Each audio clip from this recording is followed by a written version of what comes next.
Donald Trump and China, they agreed to a tariff deal. This is a situation. It was 145% for tariffs coming in, or for goods coming into America, and 125%, I think, for U.S. goods going into China. China reduced it to 10%. The United States reduced it to 30%. There's a few things here that is really important, but I want to get to this first. Donald Trump created this problem. The stock market is going up because he's getting rid of his own policies. So he caused the stock market to crash. Now he's getting rid of his policies, and it's going back up. And MAGA, of course, is praising it, even though it was supposed to be good that we were undergoing short-term hardship, even though, they were supposed to have these revolutionary trade deals. None of that happened. He took it from 145%, dropped it down to 30%. So in other words, this is what's just happened. He didn't understand the problem. He created a new problem. That a problem destroyed the stock market. He reversed course on said problem, still gave us 30% tariffs. So this is what we've gotten out of it now. We're paying 30% more for the value of goods. And then we end up with nothing out of this. We get nothing. We literally walked into a situation where we destroyed the global stock market for several months and end up in the same position. But here's where I think is really important to focus in on, is that there are ships since about the 25th of April, so for 2 weeks now, that have been coming into the U.S. ports and being tariffed at a rate of 145%, which means that companies that continued to do business got screwed. And so they're sitting on a ton of stock that they paid twice as much money for because of these stupid fucking tariffs. And so now they've got to turn around and they've got to factor those prices in. And the companies that didn't buy anything, that waited, guess what? They're paying a lower tariff rate. They're paying a lower tariff rate. They can't prorate that? I guess not. But they're paying a lower tariff rate. And so you have, what's that say about the next time? They're like, well, it's a tactic he's going to use in the next time because it's only a 90-day pause. But if he does it next time, all of the companies that would buy during that period are just going to say, no, we're just going to wait. We're going to wait. Because last time we bought stuff and got tariffed the shit out of us, so we're just going to wait. So how are you going to be like, yeah, we're going to jack the tariffs up again at any point? How are you going to do that? Because if you jack the tariffs up, right, then those companies are going to be like, we're not going to buy. We're just going to wait. We're going to save ourselves money. Unless it's like an immediate need, something they can put on like healthcare or something like that. I don't think anybody's going to want to. So you've created another situation, another problem going forward. I'm so confused because he does this on a regular basis. He does this on literally a regular basis. He creates the problem. This is the cycle, right? He doesn't he's told that this isn't going to work for these reasons on any topic.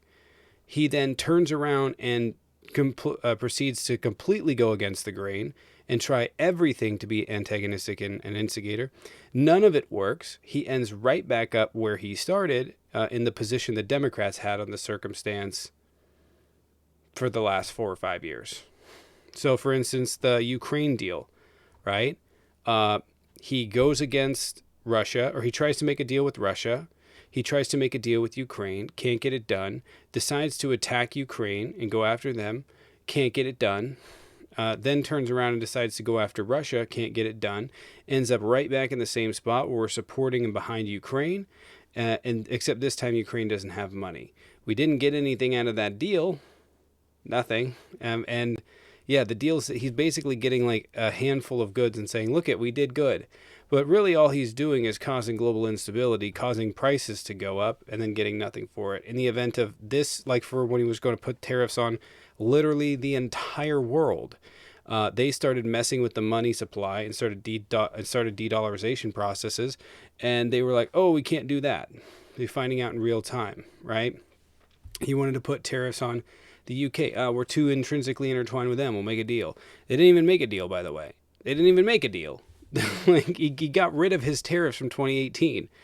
And the deal that they supposedly made didn't really do anything for us. None of this stuff that he got, he couldn't have got by just asking, right? And the same thing with China. He goes into this deal, he creates a problem, then he comes back to the table and goes, look, I solved the problem. Here's 30% new tariffs. Like, you're not saving money. He's costing us 30% in the value of goods from tariffs. So, and by the way, that's going to impact U.S. businesses significantly. The fact that this is like a really crazy thing I'm noticing too. How absurd Donald Trump's demands are, how absurd his threats are like carrying weight, right? So he puts on 145% tariff, right? And then he turns around and goes, no, I'm dropping it to 30. And instead of us going, holy shit, 30 is a fucking huge number, because it is.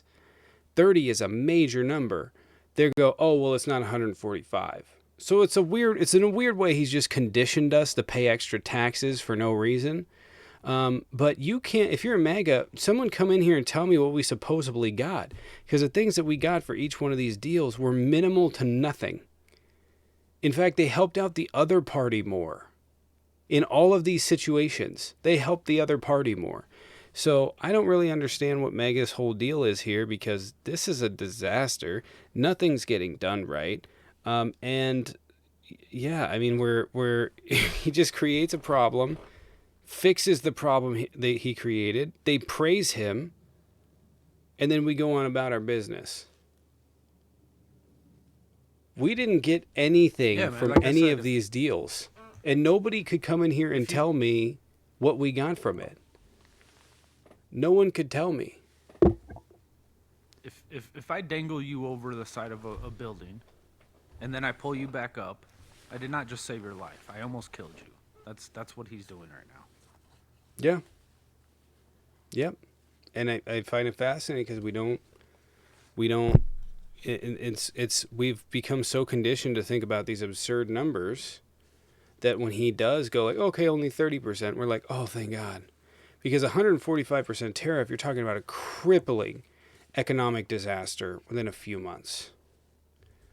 30% tariffs, you're talking about a longer time frame, maybe a year, right? You're going to see this slow decline, and then that's when it'll start getting messed up. And maybe they'll have the chance to reverse course on it, but he's created so much instability. Like,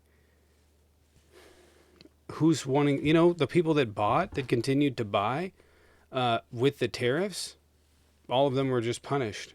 So next time this happens, they're just not going to buy. They're going to wait it out. There's no reason for them to, unless it's a thing where they need it immediately, where it's an emergency, it's like critical stock, right? They're not going to do it. If it's just consumer goods, they're not buying it. So those things are going to sit on a dock in China. They've shifted their whole argument. Like, the Republican Party's always been about, smaller government, less taxes. And now here they are. They're literally advocating for tariffs, which are a tax on imported goods. But they're okay with it because it's only the goods that you buy. If you don't want to pay that tax, you don't have to buy that good. So that's how they're justifying it now. As long as it's not called taxes, it's called tariffs instead. They're okay with paying it. Tariffs are, in fact, a tax. I find that fascinating that they, love the Revolutionary War and simultaneously say we love taxes is crazy to me. But no, they really just don't have any justification. They haven't gotten anything. This is really just them being like, oh, we're gonna throw the crowd a bone. They're not getting anything for this. We haven't gotten anything in any of these trade deals. So what was the point of this? And especially, I mean, you can say what you want, like, oh, they got this, we can buy we can sell $500 million worth of beef to them a year. Like, that's one of the things. 13,000 tons. We can sell that to them. We didn't get anything for the deal with China. Nothing. We just jacked it up to 145, lowered it down to 30. That's literally all that happened. We didn't get anything for it. Nothing. Just global instability. And then the stock market goes up, and they come in here and they go, you said it would go down. I was like, well, Trump keeps reversing all of his fucking policies. So